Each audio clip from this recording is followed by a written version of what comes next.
A veces nos cuesta mucho recordar y se nos olvidan las cosas bonitas que han hecho por nosotros, sobre todo a nivel católico, cuando de veras se predicaba, cuando dejaban sus tierras para venir a evangelizarnos.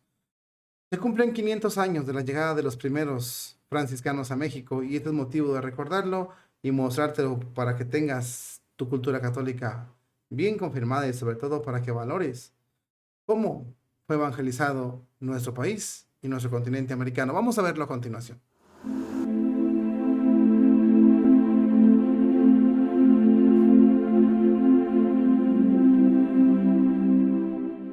Habemus Papam, Cardinalem Ratzinger.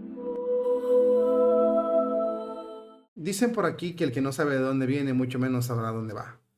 Y el que no sabe lo que ha sido la evangelización en su mundo, en su continente, en su país, cómo llegamos a este momento, no podemos entender muchas cosas. El día de hoy vamos a mostrarte una información. Aquí es una imagen muy bonita que habla de los franciscanos y déjate leer una información que es bastante importante para que la tengas en tu cultura de tu vida. En 1519, recordemos un poquito de historia, las tropas españolas lideradas por Hernán Cortés desembarcaron en México, marcando el inicio de una nueva era para el continente americano, acompañados de estos soldados. Cinco sacerdotes castreses se encargaron del servicio pastoral. Dos eh, mercediarios, Bartolomé de Olmedo, Julián de Cortés y Juan de las Varillas también, el clérigo Juan Díaz, quien también fue cronista, y dos franciscanos, Fray Pedro Melgarejo y Fray Diego Altamirano, primo de Cortés. Aunque el primer anuncio del Evangelio o a los indígenas fue realizado mayormente por Cortés y sus capitanes, la llegada de los frailes misioneros fue crucial para consolidar la evangelización. Eh, Preparativos y selección de los 12 apóstoles, así como Cristo, ¿verdad? Mandó a sus 12 apóstoles. En 1523, la primera expedición franciscana hacia la Nueva España se estaba gestando. Muchos religiosos europeos buscaron licencia del emperador para embarcarse hacia las Indias y entre ellos destacaron tres franciscanos eh, flamencos, Fray Juan del Tacto, Fray Juan de Ahora y el hermano Lego Pedro de Gante, pariente de Carlos I, aunque Fray Juan Clapión y Fray Francisco de los Ángeles recibieron amplias facultades papales para evangelizar, no pudieron cumplir esa misión eh, debido a diversas circunstancias. Fue entonces cuando el padre general de la orden franciscana, Fray Francisco de los Ángeles, seleccionó cuidadosamente a los 12 apóstoles franciscanos que liderarían la expedición. Fray Martín de Valencia, superior de la provincia franciscana de San Gabriel en Extremadura, fue elegido para liderar el grupo. Los acompañantes, Fray Francisco de Soto, Fray Martín de Jesús o de las Coruña, Fray Juan Suárez, Fray Antonio de la Ciudad Rodrigo, Fray Toribio de Benavente, Fray García de Sinceros, Fray Luis de Fuensalida, Fray Juan de Rivas, Fray Francisco Jiménez y los frailes Logos Andrés de Córdoba y Juan Paulos. Llegados y recepción en México. Fíjate cómo pasó este momento que es importante. El 25 de enero de 1524, los 12 apóstoles partieron de San Lúcar de Berrameda, Cádiz, alcanzando Puerto Rico tras 27 días de navegación. Después de una estancia de 7 semanas en Santo Domingo, llegaron a San Juan de Ulúa, cerca de Veracruz, el 13 de mayo. La recepción en México fue sumamente solemne. Hernán Cortés informó de su llegada y ordenó que los caminos fueran barridos y que los frailes fueran recibidos con campanas, cruces, velas encendidas y muchos respetos, siendo recibidos de rodillas y besando sus manos y sus hábitos. Los frailes, eh, fieles a su estilo de vida humilde, se dirigieron a pie y descalzos hacia la Ciudad de México. En Tlaxcala los frailes se maravillaron ante la multitud de los marcados y utilizaron las señas, señalaban el cielo para comunicar que venían a mostrar el camino hacia Dios.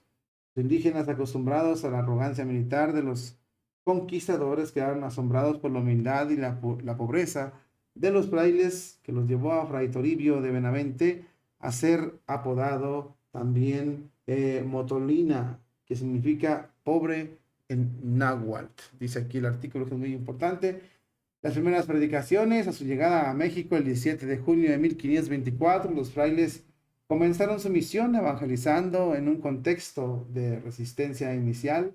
Las primeras predicaciones se realizaron en Tlaxcala y México, cuando los frailes utilizaban las señas para superar las barreras del idioma a través de los gestos, explicaban así la existencia de un solo Dios y la esperanza de salvación.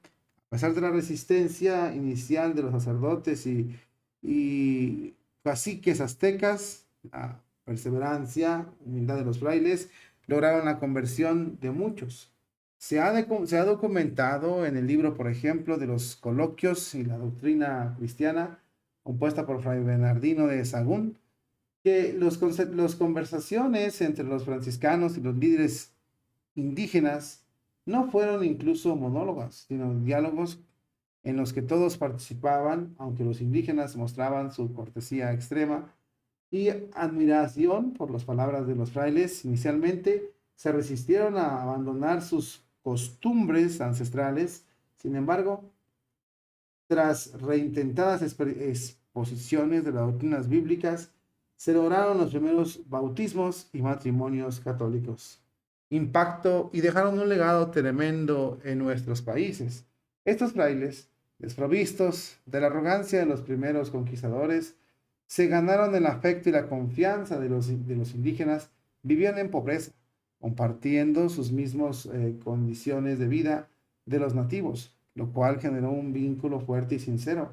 Veían con admiración el modo de vida de los frailes, sobre todo descalzos con sus viejos oyales, durmiendo sobre un petate, comiendo tortillas de maíz y chile, viviendo en casas bajas y pobres. La honestidad, laboriosidad infatigable y el trato firme, amoroso que los frailes tenían con los indígenas contribuyeron a estos. Les confiaban y los respetaban. El impacto de los 12 apóstoles franciscanos fue profundo y duradero. Su llegada marcó el inicio de una nueva era en la evangelización y la formación de la iglesia en México.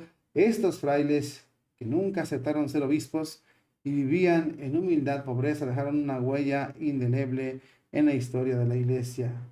Esto es importante que se dé cuenta de esta información y sobre todo que vean cuánto hicieron por ellos. Fíjate qué importante es esto. Mucha gente o muchos de ustedes pueden decir, oye, pero ¿esto para qué? ¿Esto cómo que para qué? Así fue como se evangelizó México.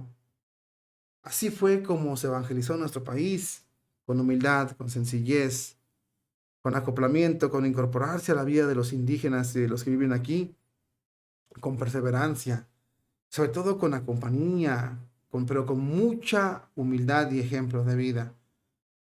Si así fueran los sacerdotes el día de hoy, ay, mis hermanos, qué diferencia fuera la iglesia.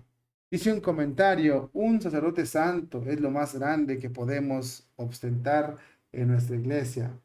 Es así que es el verdadero oro que aparecía nuestro Salvador, que aprecia nuestro Salvador. Tengo que agradecer al alma de Fray Toribio de Benavente Molina, que después de 400 años y pico de su muerte, su última conversa fuera yo. Y si no es que no fuera católica, pero contribuyó, dice por ejemplo aquí, un poco que volviera a la iglesia. Para Dios el tiempo no existe. Bien lo sabían los mexicas. Así que en la eternidad, los que descansan en el Señor ayuden a los vivos. Mucha gente se entiende y dice, mucha gente entiende que la verdad, esta fue un momento maravilloso, pero sobre todo la humildad con la que evangelizaron los frailes. Vuelvo a repetirlo, no se vayan a sentir mal.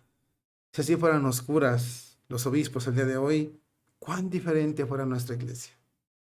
Yo creo que hace falta que los obispos, que los sacerdotes, se despojen espiritualmente de tanta basura que llevan dentro, para que vuelva a resurgir la iglesia.